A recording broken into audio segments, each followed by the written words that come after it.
an American professor orders his assistant to pour chemical pollutants into Seoul's Han River, a seemingly small act that spawns a monster endangering humanity. 2 years later, a man in a suit stands on a bridge, gazing at the pitch-black shadows in the Han River, sighing that the good times for people have come to an end. In despair, he ultimately jumps off the bridge, ending his life. Gangdu's family manages to establish a kiosk on the bank of the Han River. One day, Gangdu falls asleep again while minding the stall, oblivious even as others pilfer from it. His father chastises him for being so absent-minded and numb that he can't even manage a simple task like watching over the store. Despite being a father himself now, he's dyed his hair yellow in a youthful fashion. However, when Gangdu catches sight of his daughter Hyunseo returning home from school, his spirits lift, and he eagerly rushes to greet her. It happens to be Namju's archery tournament, and the family sits in front of the TV to watch, when Gangdu is sent out by his father to deliver goods. Spotting the crowds gathered around the river, he joins in the fun, only to witness a huge monster leaping into the water beneath the Han River Bridge. In a flash, the monster clambers ashore, causing chaos among the crowd, sending everyone fleeing in all directions. Amidst the pandemonium, Gangdu shows surprising bravery and initiative, teaming up with U.S. soldier Donald to rescue people and confront the monster. Sadly, Donald is seriously injured, while Gangdu manages to escape with only some of the monster's slime on him. Inside the rental house, Hyunseo and her grandfather cheer on Namju, the country's top female athlete. The family pins their hopes on her to bring glory to both her family and the country. However, in the final tiebreaker, Namju hesitates once again and is late to shoot her arrow, costing her the match. Hyunseo, devastated by her aunt's loss, goes out of the home. Before she can grasp the situation, Gangdu grabs her and they run off into the distance. In his frantic haste, Gangdu mistakenly grabs the wrong person. By the time he realizes his error and turns back, his daughter has been snatched away by the monster, disappearing into the water out of sight. Gangdu is consumed by despair, as the monster takes away the hope of his family. During a television news broadcast, Donald's heroism in battling the monster is highlighted, along with the revelation that he's showing various skin symptoms suspected to be caused by infection with the monster virus. All attention closely follows the condition of this self-sacrificing foreign friend. The police step in to take control, moving all individuals suspected of spreading the virus, who had contact with the monster, to hospitals for quarantine. Gangdu's family is among them. In the dead of night, while tossing and turning, Gangdu receives a call from Hyunseo, informing him that she's trapped in a sewer. With the power running low, he can't gather more information. Despite the family's pleas for help, the police dismiss them, believing their desperation has driven them to hallucinate. Knowing the harsh realities, Gangdu's father covertly slips bribes to the police. Meanwhile, Namael angrily denounces the supposed civil servants for failing to serve the people. Gangdu attempts to demonstrate how his daughter was taken by the monster to prove she's alive, but the police remain skeptical. With the government's inefficiency apparent, they decide to take matters into their own hands and embark on a risky rescue mission against the monster.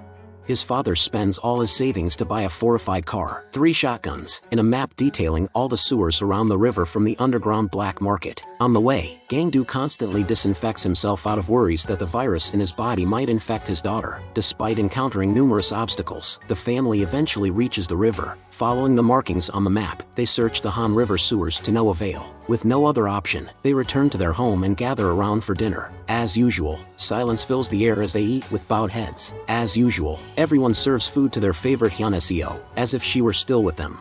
During post-dinner chatter, Gangdu falls asleep once again. Namju and Namael are upset, unable to comprehend how Gangdu can sleep while his daughter's life hangs in the balance. They see him as incompetent and weak. In contrast, their father expresses guilt over Gangdu's shortcomings and sleepiness. It's revealed that at the age of 2, Gangdu was clever and could even ask for directions. However, his early life was marred by tragedy as his mother passed away prematurely. He resorted to stealing vegetables and watermelons to survive, often facing punishment when caught. Combined with poor nutrition during his formative years, this contributed to his current state of mind. Their father hopes for kindness and understanding toward Gangdu, urging Namael and Namju not to scold or aggravate their older brother.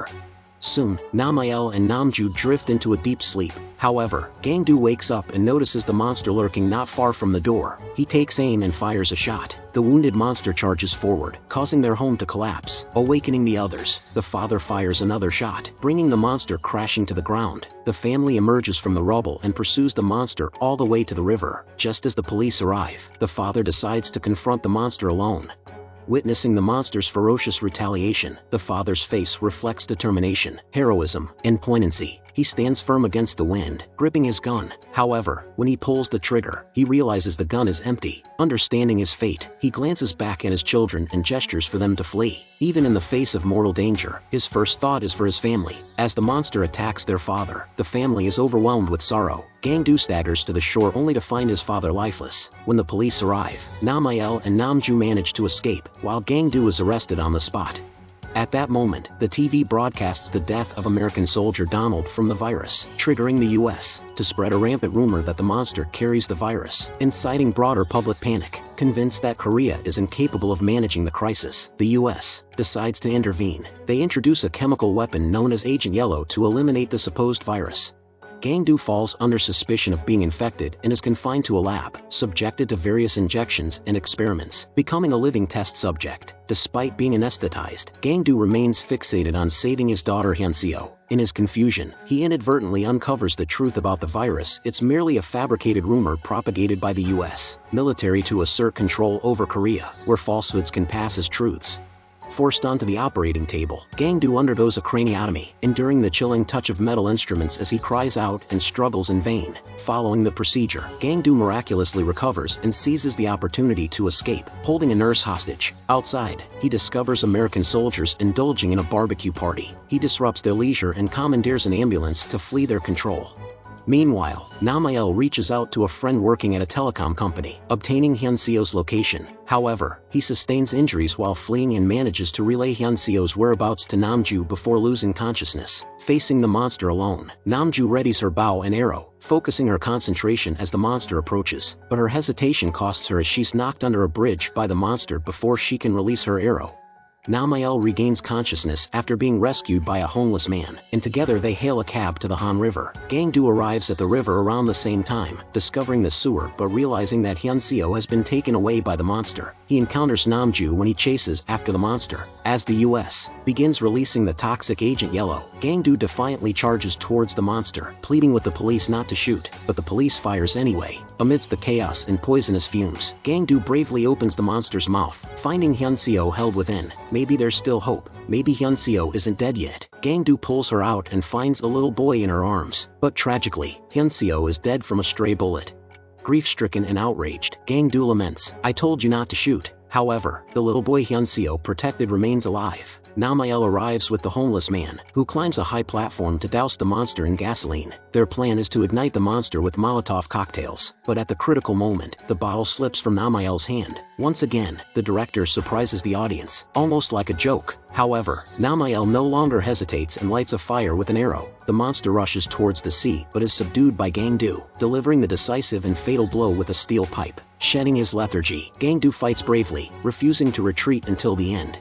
While the story of the movie might seem common like other monster movies, it holds a deeper meaning. To understand it, let's rewind to the beginning of the film, where a suited man is seen staring into the dark depths of the Han River before despairingly leaping to his death off a bridge. This seemingly out-of-place scene is actually the key to unlocking the truth of the movie.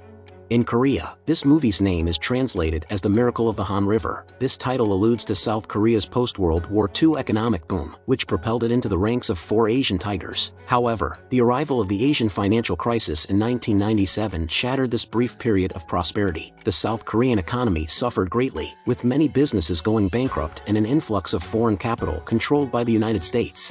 Against this historical backdrop, we can decipher the hidden meanings behind each member of the Gang-do family. The father represents the pragmatic, hardworking older generation of Koreans who lack theoretical guidance but display bravery in critical moments. Namael, the younger brother, symbolizes the intellectually gifted yet rebellious Korean intellectuals who struggle to find employment and falter in crucial moments due to their rebellious nature. Sister Namju is competent and recognized but hesitates when opportunities arise, reflecting the wavering nature of the Korean middle class in the face of societal pressures. Gang-do himself may appear incompetent and lazy, but he embodies the kindness, honesty, and sense of justice found in the ordinary Korean populace, always stepping up to do the right thing when needed. Hyunseo, the daughter, symbolizes Korea's future potential, but tragically, she is taken away by the monster. Crucially, Hyunseo doesn't die at the hands of the monster but is killed in the chaos of a shooting by the Korean police, as evidenced by the bullet hole in her back. Director Bong Joon-ho's profound social insight is evident here, as he doesn't simply blame external forces for all the conflicts but confronts the inherent contradictions within his own country.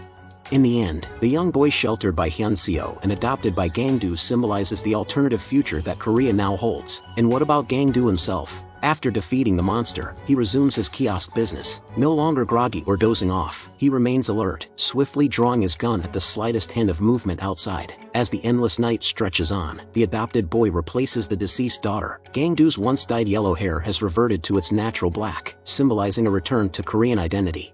Director Bong Joon-ho adeptly shifts a national crisis into a familial crisis, portraying the struggle of a weak family against a formidable monster on a smaller scale. He underscores the idea that ordinary people possess power, but they may hesitate to take action due to lack of determination. Yet, like Gangdu, who may seem lacking in vigor and alertness, when faced with a threat to what they hold dear, they bravely rise to the occasion and become heroes. Often, we find ourselves akin to Gangdu, entrusted with safeguarding the legacy left by our predecessors in the darkness of the night, bearing the responsibility of protecting our hopes and future. As formidable adversaries lurk in hidden corners, crises may arise unexpectedly, but our task remains unchanged: to remain steadfast in our endeavors, to hold the gun firmly in hand, to scan the horizon with unwavering vigilance in the darkness of the night.